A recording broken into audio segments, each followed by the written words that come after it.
बिस्मिल्लाहिर्रहमानिर्रहीम। अस्सलाम वालेकुम। Welcome back to my channel. प्यारे व्यूवर्स, कैसे हैं आप सब। आज मैं बना रही हूँ गर्मियों की ख़ास सौगात, लसूड़े का चटपटा और मसालेदार अचार। इसे हम बनाएंगे कुछ ख़ास ट्रिक्स के साथ ताकि इसका रंग और जायका साल भर तक बरकरार रहे और ये अचार बोरिंग से बोरिंग खाने में भी जान डाल देगा। इस वीडियो में मैं आपको बताऊंगी लसूड़ों को कितना उबालना चाहिए और कैसे इनका स्टिकीनेस खत्म किया जाता है। ना इसमें सिरका डालने की ज़रूरत है और ना ही कोई केमिकल। अगर आप चाहते हैं कि आपका अचार कभी ख़राब ना हो तो वीडियो को आखिर तक ज़रूर देखें। हर स्टेप को ध्यान से फॉलो करें। प्यारे व्यूअर्स, लसूड़े का अचार बनाने के लिए मैंने 2.5 किलो लसूड़े बाज़ार से मंगवाए हैं।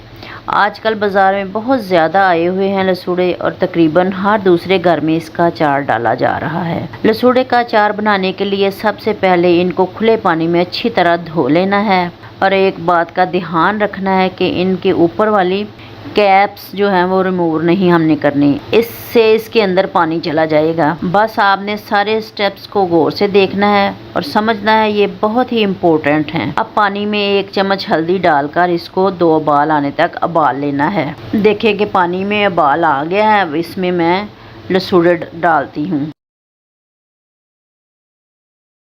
प्यारे व्यूअर्स, ये लसूड़े हमारे उबल गए हैं और इनको मैं निकालती हूँ।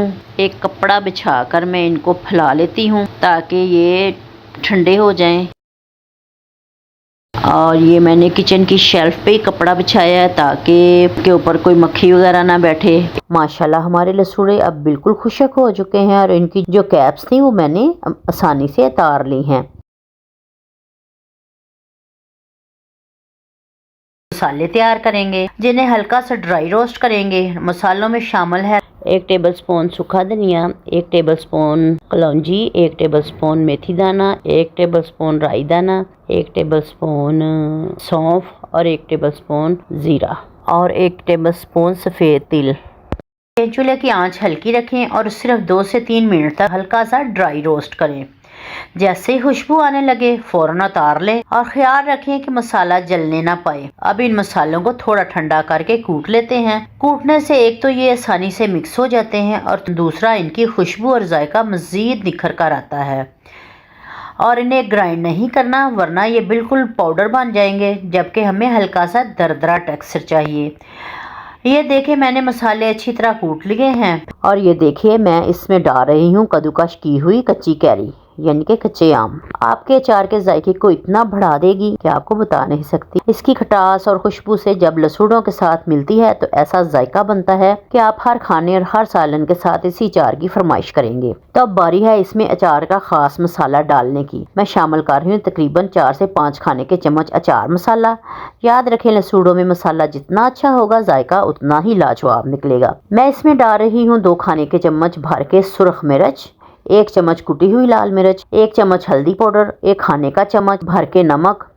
अब तमाम मसालों को हम अच्छी तरह मिक्स कर लेते हैं। अब बारी है इसकी जान की यानी सरसों के तेल की। यहाँ मैंने सरसों का तेल शामिल किया है, लेकिन याद रखें कि तेल को हमने इतना गर्म करना है कि तेल में से धुआं निकलना शुरू हो जाए और तेल को हमेशा ठंडा करके डालना है। अगर आप मेरी इस टिप पर अमल करेंगे तो खुद देखेंगे कि अचार ना सिर्फ जायकेदार बना है बल्कि इसका रंग भी खराब नहीं हुआ। सबसे खास बात यह है कि इस अचार में ना तो कोई मसनूई चीज़ डाली है मैंने और ना ही सिरके का इस्तेमाल किया है। इसका कुदरती जायका इतना लाजवाब होगा कि यकीन माने आप उंगलियां चाटते रह जाएंगे।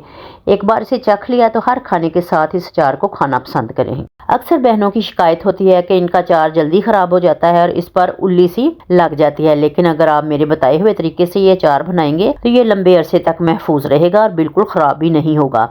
बस कुछ छोटी छोटी बातों का ख्याल रखना है जो मैंने वीडियो में बताई हैं। अगर आपका ये मज़ेदार अचार साल भर तक अपनी ताजगी और जायका बरकरार रखेगा। और चूंकि इस अचार में हमने कच्ची कैरी डाली है तो इसकी वजह से ये बहुत ज़्यादा फ्रेश और मज़ेदार बनता है। हमें कुदरत की दी हुई इन मौसमी सगात को ज़रूर इस्तेमाल करना चाहिए। अब चूंकि गर्मियों का मौसम है तो लहसुन और कच्ची कैरी का ये जोड़ इस अचार को 4 चांद लगा रहा है। इंशाल्लाह जब सर्दियों का मौसम आएगा तो इसमें आपको गाजर और मूली का अचार भी बनाकर दिखाऊंगी। वो भी इतना लाजवाब बनता है कि जिसका कोई जवाब ही नहीं। कुछ लोग इस अचार में कच्ची कैरी की जगह अमचूर पाउडर भी डालते हैं। अगर आपके पास कच्चा आम मौजूद ना हो तो आप आमचूर पाउडर भी डाल सकते हैं, इसमें कोई मसला नहीं है। इससे भी अचार में वही कुदरती खटास आ जाती है। जिसके बाद हमें सिरका वगैरह डालने की बिल्कुल ज़रूरत नहीं पड़ती और अचार का फ्लेवर भी बहुत ज़बरदस्त रहता है। अब मैं इसमें शामिल कर रही हूँ 2 खाने के चम्मच लहसुन और अदरक, जिसमें मैंने बिल्कुल भी दरदरा सा कूट लिया है।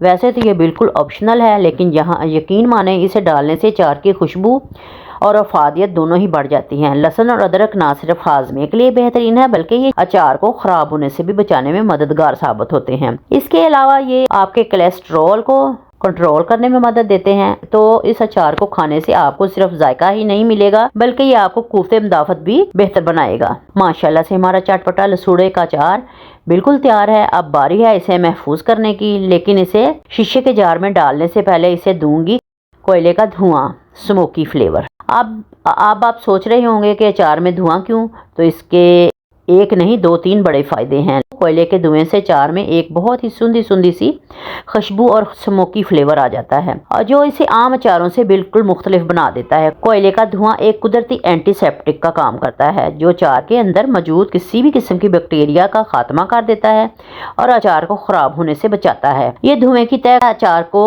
उल्ली लगने से भी रोकती है, जिससे आपका अचार लंबे अरसे तक बिल्कुल ताज़ा रहता है। याद रहे, जार जो है वो बिल्कुल खुश्क और साफ़ होना चाहिए। थोड़ी सी नमी भी अचार की दुश्मन है। और एक और अहम बात, जब आप जार भर लें तो ऊपर तक तेल डाल दें। ये भी अचार को महफूज रखने का एक बेहतरीन तरीका है। अगर आपने इसमें कच्ची कैरी या आमचूर पाउडर शामिल नहीं करना, तो इस अचार को मुकम्मल तैयार होने और खटास आने में तकरीबन 8 दिन लग सकते हैं। लेकिन चूंकि हमने इसमें कच्ची कैरी का इस्तेमाल किया है, तो ये 4-5 दिनों में ही बिल्कुल तैयार हो जाता है। आपके दस्तरखान की शान बनने के लिए। तो मेरे प्यारे व्यूअर्स, कैसी लगी आपको मेरी आज की ये ख़ास रेसिपी? मुझे पूरा यकीन है कि आपको ये तरीका बहुत पसंद आया होगा। आप इसे घर पर ज़रूर ट्राई करें। अगर वीडियो अच्छी लगी है तो इसे लाइक करें, अपने फ्रेंड्स फैमिली के साथ शेयर करें, और मेरे चैनल पर जो नए हैं वो मेरे चैनल को ज़रूर सब्सक्राइब करें, ताकि मैं आपके लिए ऐसी मज़ीद रेसिपीज़ लाती रहूँ। और दुआओं में याद रखिएगा। अगली वीडियो तक के लिए खुश रहें और खुशियाँ बांटें। जज़ाकल्लाह खैर। अल्लाह हाफिज़।